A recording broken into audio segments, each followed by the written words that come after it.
Yevropada 7 yildan beri yashayman, lekin bu shaharda haligacha bo'lmaganman.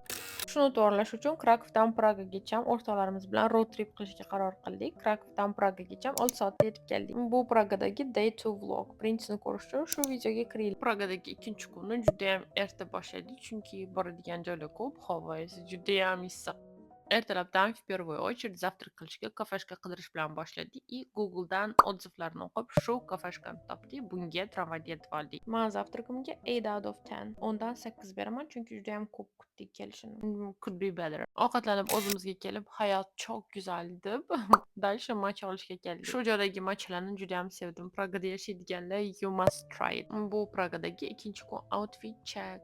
Yaxshi ham o'zim bilan shunaqa yengil ko'ylak olgan ekanman. Havo juda ham issiq. Dальше Charles Bridge'ga qarab ketdik. Odamlarning qaranglar qanchalik ko'p Charles Bridge'da. Bunaqa havoda faqat suv, limonadlar, matchalar yordam berdi. Yo'lda juda ham ko'p to'xtab, mingta rasm videolar olgandan keyin наконец-то punkt назначениemiz Prague Castle'ga keldik. Shu lestnitsalardan tepaga chiqishimiz kerak edi issiqda.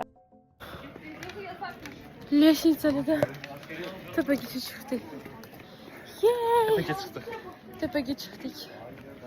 Hammasi shu manzarani ko'rish uchun edi. Bu Prague Castle 9-asrda qurilgan, asrlar davomida rekonstruksiya qilingan. Bu ChatGPT'dagi information. Shu uncha tepaga chiqqandan keyin обратно pastga tushishimiz kerak edi. Dальше tramvayga o'tirib, Pragada yashaydigan tanishlar bilan ko'rishib, ovqatlanib, dальше uyga ketmoqchi edik, lekin shunaqa yomg'ir yog'ardi. Bu yomg'irni ozgina kutib, keyin mashinaga o'tirib, Krakovga uyga ketdik. Follow qilish esingizdan chiqmasin. That's it. Bye.